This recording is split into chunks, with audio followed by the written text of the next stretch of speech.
जय श्री राम दोस्त, जय महाकाल। आशा करता हूँ कि आप लोग सब बहुत अच्छे होंगे और माता रानी का आशीर्वाद हमेशा आप लोगों पर बना रहे।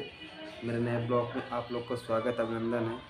और मैं जो कुछ आज बताने वाला हूँ, पेमेंट के बारे में बताने वाला हूँ कि यहाँ पे कैसे कैसे लोग रहते हैं, जो कॉन्ट्रैक्ट होते हैं, कॉन्ट्रैक्ट के बारे में, कौन कॉन्ट्रैक्ट अच्छा है, कौन कॉन्ट्रैक्ट कैसे हैं। आज आपको मैं इस चीज़ के बारे में जानकारी दूंगा। अगर आपको वीडियो मेरी अच्छी लगे तो लाइक और सब्सक्राइब जरूर करिएगा, मोटिवेशन दीजिएगा कि छोटे भाई को गरीब समझ के थोड़ा सा लाइक ज़रूर करिएगा। Thank you very much. आज आप लोग को मैं कॉन्ट्रैक्ट के बारे में बताऊंगा, क्योंकि कभी कभी जैसे हम हैं UMP, Bihar, UP, other other countries से लोग बाग आते हैं काम करने के लिए, अलग अलग अलग डिस्ट्रिक्ट से आते हैं पूना में काम करने के लिए। तो यार जिसके थ्रू कभी भी आप लोग अगर आएँ काम करने ना, तो सामने वाले से एक चीज़ विशेष पूछें, आप किस कॉन्ट्रैक्ट में काम कर रहे हैं और आपका कॉन्ट्रैक्ट कैसा है, आपका कॉन्ट्रैक्ट का टाइमिंग क्या है पैसा देने का, आपका कॉन्ट्रैक्ट का बीवीएफ कैसा है। मतलब उससे सारी चीज़ें जानकारी लें, तभी कभी भी पुणे आएँ। कोई कोई इंसान होता है कि वो बोल देता है दोस्त घाई घाई में कि हाँ ठीक है आज बुला लो, हम 700 रुपये देंगे। कोई कॉन्ट्रैक्ट बोलता है हम 800 रुपये देंगे 12 घंटे, कोई कॉन्ट्रैक्ट बोलता है 850 रुपये देंगे। और इन सब चीज़ों में आदमी उन लोगों को फंसा लेता है, बुला लेता है। तो मैं ऐसा नहीं बोलूँगा कि नहीं मिलता है, मिलता भी है। कुछ ऐसे कॉन्ट्रैक्ट देते हैं, कुछ पुणे में बहुत अच्छे अच्छे कॉन्ट्रैक्ट हैं कि अगर आपने कभी भी 4-5 महीना काम किया है, इसके बाद आपके घर में कुछ अगर समस्या आ गई है, आप अगर घर जा रहे हैं, तो जो आपका रनिंग पेमेंट रहता है जैसे 1 से लेके 15 तक, तो यहाँ पे पेमेंट लमसम मेरे हिसाब से हमारा भी पेमेंट 17-18 तारीख को ही होता है।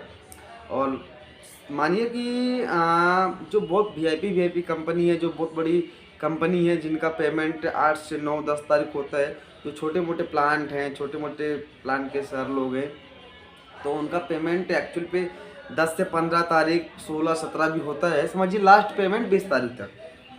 तो वो चीज़ मायने नहीं रखता है कि पेमेंट लेट क्यों होता है, ठीक है। हमको अगर टाइम से एडवांस मिल रहा है, हमारी ज़रूरत पूरी कर, हम भाई हमारे आगे पीछे सर यहाँ पे कौन है, हमारे आगे पीछे कोई ना, हमारे घर वाले ना हमारे फैमिली हैं। हम तो किसी के सहारे एक उंगली पकड़ के आते हैं, वो हमको काम पे लगा दिया, बाकी बोल देता भाई तुम अपना काम देख लो, कॉन्टैक्ट से सारी बातें कर लो, तुम्हें जमे तो करो, ना जमे तो ना करो। अदरवाइज जिसके थ्रू आप आते हैं, जो आपको लगवा देता है काम, तो उसकी भी गलती नहीं है भाई। देखो वो आपको साफ साफ बता देता है कि आप एक काम करिए, आपको अगर समझ में आ रहा है काम तो आप करिए, नहीं समझ में आ रहा तो आप मत करिए। कल के दिन आप लोग मेरे पे क्लेम मत करिए। जिसके थ्रू आदमी आता है, जिसके दोस्त के थ्रू आता है, कोई दोस्त बुलाता है कि जिसको काम की ज़रूरत रहती है, तो आदमी अपने दोस्तों को फ़ोन करता है कि यार हमको जॉब चाहिए, घर में हम बैठे हैं खाली। तो वो आपको बुला तो लेता है, लेकिन बाद में क्या है ना, कुछ लोग, जो इंसान बुलाया अच्छा समझ के बुला, उसके साथ अच्छाइयाँ किया कि चलो भाई सामने वाला हमारा घर में बैठा हुआ है, तो 2 पैसा कमाएगा तो वो मेरे को नहीं देगा, वो अपने घर घर में ही यूज करेगा ना। लेकिन कभी कभी क्या होता है ना, क्लेम उस पर हो जाता है। अगर उसका 15 दिन का 20 दिन का पेमेंट मारा गया ना, तो वो क्या करता है, बाद में बोलता है यार तूने मुझे बुलाया था, मुझे बताया नहीं। तो मैं ये भी बोलूँगा, जो भाई के थ्रू आते हो वो आप वो भाई से भी पूछ लो, और वो भाई साहब का भी फर्ज बनता है कि सारा कुछ अपने बारे में, अपने कॉन्टेक्ट के बारे में बता दें। कल के दिन किसी को ये ना लगे कि यार हमें बुला के हमारा भाई, हमारा दोस्त, हमारा रिलेशन के जो भी लोग हैं हमें फंसा दिए हैं, पहला चीज़। तो यहाँ पे मैं इतना ज़रूर बोलूँगा सर कि कभी भी पूना आइए ना, जिसके थ्रू भी आइए, आप लोग किसी भाई के थ्रू आइए, तो सबसे पहले सैलरी पूछिए, रूम भाड़ा पूछिए, हैं सारा आप अपना प्लस माइनस करके सोचिए। जब आपको सारा डिटेल्स बता दे कि तुम्हारा सैलरी मान लीजिए 15,000 रहेगा 26 दिन का, बराबर, और उसमें से 4,000 का रूम है, रूम में कितने लोग रहते हैं, किसी किसी इंसान को रूम में जमता भी नहीं है, झगड़े होने लगते हैं। तो यार प्रदेश है, सब लोग को मैनेज करना चाहिए, भाईचारा जैसे रहना चाहिए। क्योंकि देखो अपन लोग इतने मिडिल क्लास फैमिली बिलोंग करते हैं, तभी अपन यहाँ पे आते हैं ना यार। और यहाँ पे आके ना 2 पैसा कमाते हैं तो अपने मम्मी पापा की हेल्प करें। और ज़रूरी भी है कि यार अपने पीछे कौन, अपनी माँ मम्मी और पापा ही है ना। तो इन चीज़ों को विशेष ध्यान देना है। और कभी भी ना कॉन्ट्रैक्ट लोगों से हमेशा बात करने का कि सर हम आप यहाँ काम कर रहे हैं, बाद में अगर हम काम छोड़ के घर जाएंगे तो क्या हमारा पेमेंट रिलीज हो पाएगा या नहीं। एक्चुअल पे होता क्या है ना, कॉन्ट्रैक्ट वाले बोल देते हैं कि हाँ हम पेमेंट रिलीज कर देंगे, लेकिन कुछ कॉन्ट्रैक्ट ऐसे होते हैं ना सर कि कुछ, मैं समझिए कि आज के डेट में पुणे शहर के अंदर 45% मैं मानूंगा या तो 40% मानूंगा कि यार कॉन्ट्रैक्ट, जो बड़े बड़े कॉन्ट्रैक्ट जिनका नाम चलता है, नाम है, मैं नाम तो किसी का नहीं लूँगा क्योंकि मेरा किसी से कोई झगड़ा नहीं है, मेरे ये सब मेरे सर हैं और मैं कोई झगड़ा उन लोगों से नहीं है। कुछ लोग ऐसे हैं कि जो छोटे मोटे कॉन्ट्रैक्ट होते हैं ना, तो वो लोग क्या करते हैं, 15 दिन का पेमेंट देते नहीं हैं। अगर वो 15 दिन का पेमेंट दे दें ना, तो उनके पास क्या होता है ना कि लड़के की हमेशा शॉर्टेज रहती है, हमेशा बोलेंगे। आप अगर आप या मैं काम करने के लिए उनके पास गया तो हमेशा बोलूँगा सर कि वो मेरे से बोलेंगे कि विक्रम भाई यार कोई तेरे पास लड़का हो तो लेके आ। लेकिन अगर वो लोग टाइम से पेमेंट दें, टाइम से सारी फैसिलिटी दें ना, तो सच बता रहा हूँ, अगर मेरे साथ सही अगर हो रहा ना, तो मैं सामने वाले को भी सही बताऊंगा ना कि यार नहीं कॉन्ट्रैक्ट अच्छा है, इसके बारे में अपन गलत कुछ नहीं बोल सकते हैं। तो बड़े बड़े कॉन्ट्रैक्ट ऐसे हैं कि आप घर भी जाओगे तो पैसा मिलता है, लेकिन छोटे मोटे लोग पैसा नहीं देते 15 दिन का। ज़्यादा करोगे तो ये बोले कि हम गाँव वाले हैं, और यार अपन कैसा है ना कि अपन भैया ठहरे, जबकि पॉपुलेशन अपनी ज़्यादा है यहाँ पे, अपनी पॉपुलेशन बहुत है। अगर भैया के अंदर अगर एकता हो आ गई ना, पॉपुलेशन बहुत है। अगर भैया चाय लेना, अगर एक दिन में कंपनी नहीं जाए ना, तो कई कंपनी ऐसी जो बंद हो जाएंगी। भैया की जो पॉपुलेशन, भैया लोग जो UP, Bihar, MP, Orissa, other country, other जगह से आते हैं, तो भैया बहुत हैं। इतना लोकल का लोग इंसान यहाँ पे नहीं रहता है। लोकल कितना पाओगे? प्रॉपर लोकल की बात करूँ, पुणे के अंदर 10-20 हज़ार, 25 हज़ार। बाकी जो कोई बोलता है नागपुर का हूँ, कानपुर का हूँ, यहाँ का हूँ, वहाँ का हूँ, तो वो लोकल पे नहीं आते हैं। आखिर वो भी, उन लोगों का भी 10-15 घंटे का सफ़र तो रहता है ना। लेकिन क्या होता है कि बोल देते हैं वो लोग कि हम लोकल हैं, और भैया लोग क्या है ना कि कुछ भाषा समझ नहीं पाते, मराठी समझने में टाइम लगता है। जो इंसान गरीब जैसे घर से रहता है, जैसे मैं भी एक गरीब घर का हूँ, तो यार अपन लोग सोचते हैं यार लड़ाई झंगा करेंगे तो क्या फ़ायदा मिलेगा, फालतू में दो रापट हम उसको मारेंगे, वो मेरे को मारेगा, नाम खराब होगा, कंपनी का नाम खराब होगा, बाद में हम लोग को घर जाना पड़ेगा। और घर जाके हमारा कैसा है भाई, पर डे कमाएंगे खाएंगे, हमारे पास कोई धन दौलत नहीं है कि हमारे पास हमारे पापा मम्मी ने इतना, मतलब ठीक है कुछ लोग के ऐसे लोग हैं जो पापा मम्मी अच्छा खासा गवर्नमेंट जॉब में, प्राइवेट जॉब में अच्छा खासा उनकी इनकम पैकेज कमा रहे हैं, लेकिन जिनके पापा मम्मी पढ़ाई लिखाई नहीं किए हैं, उतना दिमाग के तेज इंसान नहीं है, नहीं कमा पाए हैं, तो कसूर उनका नहीं है, समय का कसूर है। और अपन उन पर क्लेम नहीं कर सकते कि आप ऐसा आप क्यों किए हैं। देखिए कि एक मैं आपको बात बताऊं, जो नसीब में होगा, जो नसीब में होगा वो खुद चल कर आएगा, और जो नसीब पे नहीं होगा वो आकर भी चला जाएगा। तो कभी भी अपने को लालच भी नहीं करना है, किसी का हराम का भी नहीं खाना है, इसी ध्यान रखिएगा। और कोशिश यही करना है कि यार अपने पास अगर 10 रुपये है ना, तो यार अगर अपने पास 2 रुपये बजट में है ना, किसी गरीब इंसान की मदद करना यार। क्योंकि अगर हम और आप सामने वाले की फीलिंग नहीं समझेंगे, सामने वाले को सपोर्ट नहीं करेंगे, तो दूसरा नहीं करेगा यार। अपने अंदर एक एकता होना चाहिए, लगना चाहिए यार कि अपना एक सुपर पावर अपने अंदर है, यही सुपर पावर है। सुपर पावर कुछ अलग से नहीं है कि अलग से कुछ सुपर पावर होती है।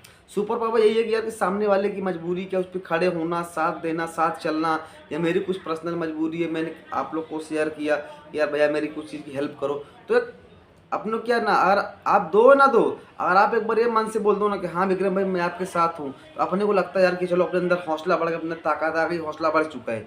सबसे बड़ी चीज़ें ये रहती है। तो ये सब चीज़ों को ध्यान देना है। और पुणे आने के पहले आपको बोला भी थोड़ी देर पहले मैं कि पुणे आइए, किसी के थ्रू आइए, तो सारा डिटेल्स उससे ज़रूर लीजिए, क्योंकि आप सामने वाले पर कभी भी क्लेम ना कर सकें कि यार तूने मुझे फंसाया है। क्योंकि देखो ज़रूरत नौकरी की हमको रहती है, हम सामने वाले को फ़ोन करते हैं ना कि यार सर हमको नौकरी चाहिए, वो हमको नहीं करता। अगर सामने वाला हमको और बुला लिया तो उसका कोई कसूर नहीं, वो आपके सपोर्ट में खड़ा है ना। लेकिन आपका भी फर्ज बनता है कि आप 1-2 दिन बढ़िया फर्स्ट क्लास MIDC घूमिए और जानिए कॉन्ट्रैक्ट के बारे में, कैसा कॉन्ट्रैक्ट, कौन सा है, क्या नहीं है, सारा कुछ डिटेल्स निकालिए। 2 दिन में आपको कुछ नहीं होने वाला सर, मैं रिक्वेस्ट कर रहा हूँ सब लोगों से हाथ जोड़कर कि 2 दिन में कुछ नहीं होने वाला है। आप कई कॉन्ट्रैक्ट वालों के पास जाइए, जो कॉन्ट्रैक्टर लोग हैं, कई कॉन्ट्रैक्ट, और कोशिश करिए जो बड़े कॉन्ट्रैक्ट होते हैं जिनका नाम चलता है, आप उनका नाम सुनेंगे, जब 10 लोगों से पूछेंगे ना, तो छोटे लोगों का कोई ना जल्दी नाम नहीं बताएगा, लेकिन अगर आप बड़े कॉन्ट्रैक्ट का नाम पूछेंगे ना तो आपको बताएंगे यार वो कॉन्ट्रैक्ट ऐसा है, वो कॉन्ट्रैक्ट ऐसा है, उधर पैसा नहीं मारा जाता है, सब चीज़ की फैसिलिटी अच्छी रहती है, तो उधर करिए काम। हाई फाई भी मत जाइए कि वो बोला है मेरे को 900 रुपये, 900 रुपये बोल तो देते हैं, लेकिन छोटे मोटे कॉन्ट्रैक्ट 900 रुपये देते भी नहीं हैं। बाद में क्या बोलेंगे यार कंपनी रेट कम कर दी, ये हो गया वो हो गया, तुम्हारा ये फाइन में गया वो फाइन में गया। पहला चीज़ एक चीज़ बता दूँ, अगर कंपनी कभी भी अपना साल में मार्च महीने में जो अपना एग्रीमेंट कॉन्ट्रैक्ट लोगों का रहता है, वो तो मुझे ज़्यादा जानकारी नहीं है, लेकिन कॉन्ट्रैक्ट वालों का एग्रीमेंट रहता है कि 1 साल में पेमेंट बढ़ेगा या 2 साल में पेमेंट बढ़ेगा। तो अगर कंपनी का एग्रीमेंट पूरा हुआ कि 1 साल ये हो गया और 100 बढ़ाया 50 बढ़ाया, जो भी कंपनी का हिसाब है, जितने परसेंट है क्या है वो तो मुझे सर मालूम नहीं है, लेकिन जो भी कंपनी बढ़ा के देती है ना, तो अगर एक बार बढ़ा दी है ना तो दोबारा घटता नहीं है। लेकिन हम लोगों जैसे थोड़ा क्या कम दिमाग के लोग रहते हैं, समझ नहीं पाते हैं। कॉन्ट्रैक्ट लोग थोड़ा पढ़े लिखे लोग रहते हैं, वो बातों बातों को घुमा देते हैं। अनपढ़ लोग आते हैं, जो समझ नहीं है, ज्ञान नहीं है, तो उनको अगर गोल गोल घुमा दिया तो उनके लिए बराबर दोनों अंडे के समान है। समझ रहे हैं ना मेरी बात को? तो इन सब चीज़ों को सर ध्यान देना विशेष। कभी भी आइए आप लोग, समझ के आइए, सोच के आइए। और देखिए आना तो हर इंसान को पड़ेगा यार, क्योंकि कोई भी इंसान का घर में बैठ के गुजारा नहीं होने वाला कभी भी है, क्योंकि बिना काम करने के बाद तो सर पूछता नहीं है, घर में बैठ के कैसे पूछेगा? आप समझ सकते हैं ना ये बात को।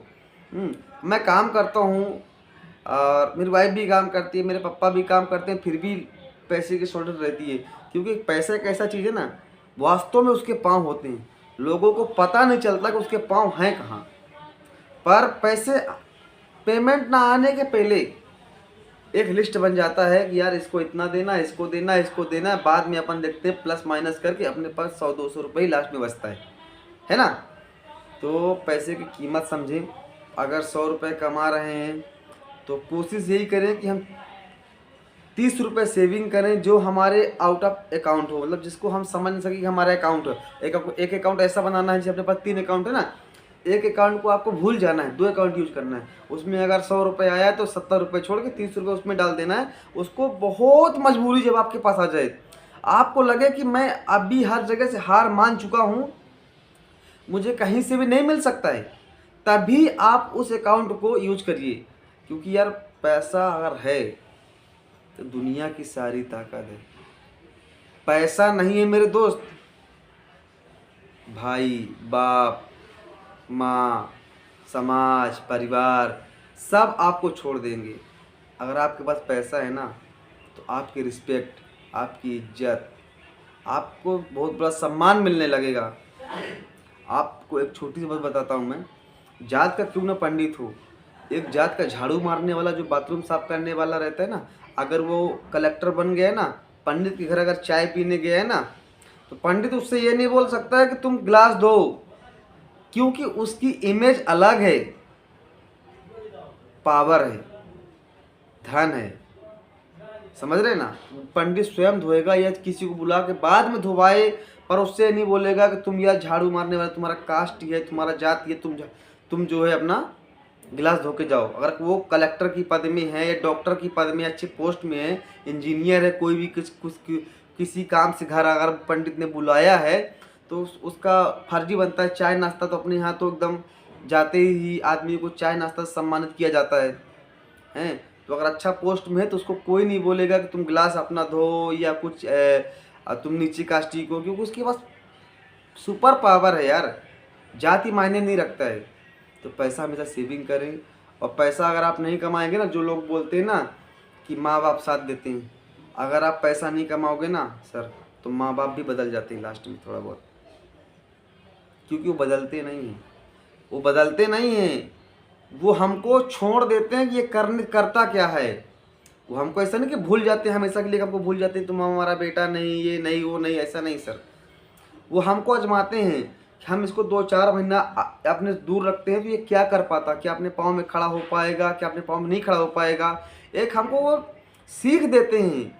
हमारे जो बुद्धि जो भ्रष्ट रहती है, जिसको बोलते हैं भ्रष्ट, दिमाग काम नहीं करता, घर पे रहते रहते सोचते हैं माँ बाप कमाते हैं तो खाने को मिल रहा, क्या करना है। तो माँ बाप तभी हमको थोड़ा कुछ दिन के लिए ना धक्के मार के बाहर भेजते हैं। वो बाहर दिल से नहीं भेजते हैं, दिमाग से भेजते हैं।